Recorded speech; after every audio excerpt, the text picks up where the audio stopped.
As someone who has worked in HR before, I am amazed at how often I see this next mistake being made.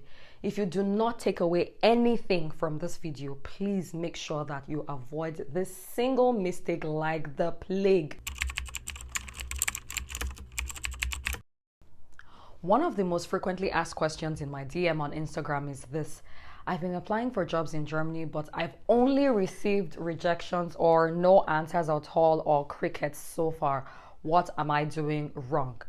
If you're watching this video, then chances are very high that you either want to move to and work in Germany, or you already live in Germany and you are on the job seeking journey. Whatever the case might be for you, I want to share with you today mistakes that you should avoid making when looking for a job in Germany, or to be quite honest, anywhere else in the world for that matter. Hello my friends, welcome back to my channel. My name is Wale O, a former HR girl turned tech girl. I've lived and worked in multiple countries in Europe, Southeast Asia and Africa, and I share tips on building fulfilling careers that fit your dream lifestyle, working abroad, and personal development. The first big mistake that you should avoid is ignoring the importance of having German language skills. I know you didn't want to hear this, but this has to do more with the mindset than anything. Even though I've only worked in English language since I moved to Germany, I cannot overemphasize enough the importance of learning German. Remember that Germany is not an English-speaking country. The official language in Germany is German. Surprise! Are there English-speaking job opportunities in Germany? Yes, there are. For sure, the country is really opening up in the past couple of years, and with each passing year, there are more and more English-speaking job opportunities available. However, there is a very high competition for these English-speaking job opportunities. Not only are you competing with other English speakers who do not understand German, you are also competing with native German speakers who can also speak English and they can speak German as well. This means that the competition for these roles are even tougher than if you had applied, for example, for a German-speaking job opportunity or a German speaking role. Even though I work in English, I am very happy that I invested the time and energy to learn German, and I'm very, very glad that I did this. Would I like to work in German? Probably not, because it's not my first language, but I'm glad that I can if I absolutely have to. So what I'm trying to say in essence is please, if you want to work in Germany, please learn the language. It opens up more opportunities for you when it comes to jobs and life in Germany in general. That being said, if you are still on the German language journey, because I know it's not an easy journey, it's not an easy language to learn, and you will still like to work in English, then I would like to invite you to join my masterclass where I teach you how to get an English-speaking job in Germany. In this masterclass, I'm going to be teaching you the right way to apply for jobs in Germany to reduce your chances of rejection. I'm also going to be teaching you the secrets to accessing hidden job markets and tapping into unadvertised positions. I will also teach you how to scale through different phases of the recruitment process in Germany and different interview phases. And I will cover also how to negotiate your salary and compensation package like a professional. And for those who do not live in Germany yet, we're going to be talking about the different ways you can move to Germany and which one is best for you. If you want to be part of this class, I will leave a link in the description box so that you can join the class. I'm limiting the number of spaces available because I like to keep the class small so that I will create a personalized experience for all my students, and my past students really enjoyed and appreciated this a lot. So make sure you click the link below and secure your spot today. Another mistake to avoid is restricting your search to LinkedIn only. Now, don't get me wrong, LinkedIn is an excellent platform for looking for jobs in Germany or anywhere else in the world for that matter. However, if you're limiting your search to LinkedIn only, you are doing yourself a great disservice. Why do I say this? Because according to LinkedIn itself, LinkedIn has over 900 million users worldwide and 310 million active users per month worldwide. In Germany, there are 15.7 million users on this platform. I'm giving you these figures so that you can understand the level of competition that you're pitching yourself up against when you use only LinkedIn. I'm not saying all the people on LinkedIn on this platform are actively looking for a job. I'm just saying that this is where everybody goes to start searching for a job, or maybe like Indeed or whatever. So what other websites should you be looking at if you want to get a job in Germany? There are so many other websites aside LinkedIn that you should be looking at if you're looking for a job in Germany. Some examples are websites like JobLift, like Job Leads, like Expatica Jobs, like Berlin Startup Jobs, like Zing, and so much more. In my masterclass, I also share a list of 50 other job websites where you can go and look for a job in Germany. As someone who has worked in HR before, I am amazed at how often I see this next mistake being made. If you do not take away anything from this video, please make sure that you avoid this single mistake like the plague. Avoid sending a generic CV for jobs that you are applying for.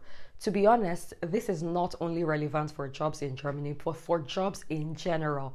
Please, I beg you, do not send a generic CV whenever you are applying for a job.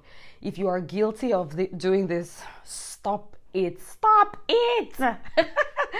Tailoring your application to each position is absolutely a must. Take the time to research the specific position and the company and customize your CV accordingly.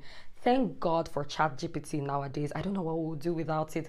Customizing your CV has become so much more easier. Just use ChatGPT if you don't have the energy. Make sure you highlight the relevant skills and experiences that align with the job requirements as you see it on the job description.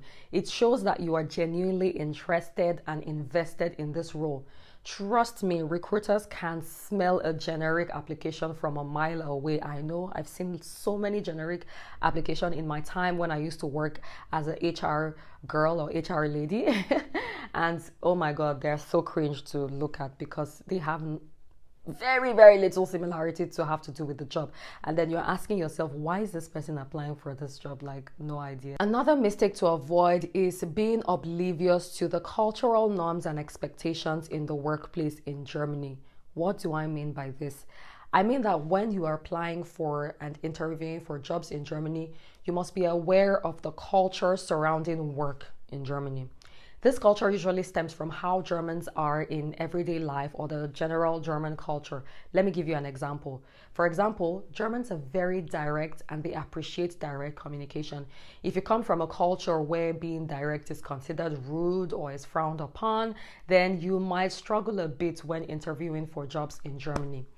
If you are asked a question, answer the question directly and don't be afraid to provide direct answers in return. The interview session is not the place for false humility or false modesty.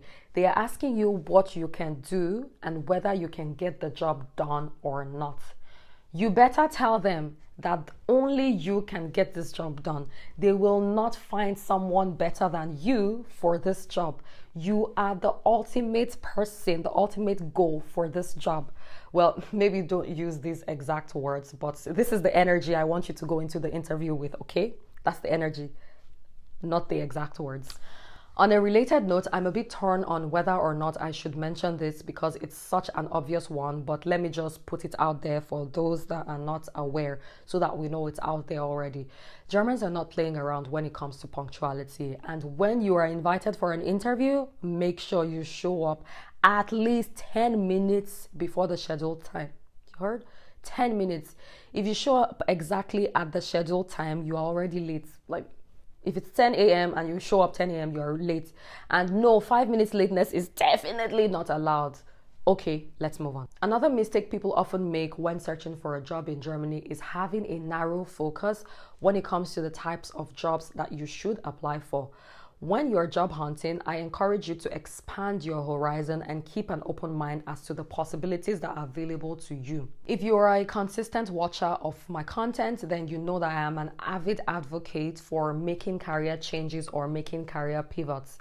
Except you studied specialized courses or careers like medicine, nursing, dentistry, electrical engineering, and so on, you should be open to other types of work areas that you can pivot to. I pivoted from human resource management to marketing, and now I pivoted to a role in the tech industry. I expanded my horizon by looking into possible fields that I can work in, where I can take my transferable skills and work experience with me. Gone are the days when we used to think careers are very linear. Nowadays, in the span of a career, people do so many diverse types of jobs and roles, and they bring different skills and experiences with them to these jobs. If you need a step-by-step guide on how to make a career change, then get a copy of my career pivot guide on my website, waleochronicles.com. It's completely free, so you can get your copy on my website. The last point I'd like to make is that while applying for jobs in general, always remember that rejection is part of the game. Don't give up until you find what you're looking for. It's okay to take a break from time to time, because let's be honest, nobody likes to receive rejections consistently. It can be tough on the psyche. But if you do take a break, make sure that you come back to the game and keep trying. All you need is one good yes, or maybe a couple of good yeses, so that you can get to choose, because we love choosing. It's such a beautiful thing to have. It's such a beautiful thing to have multiple choices and options that you can choose from. If you watch this video up till this point, leave a comment saying, I can't wait to join the masterclass, so that I know you watched the video up till this point. Thank you so much for watching, and please don't forget to give this video a like, because it really helps me out and it helps the YouTube algorithm to push this video out to more people who need to see it. And it's absolutely free for you, so you can just press that like button. Again, thank you so much for watching, and I will see you in my next video. Bye.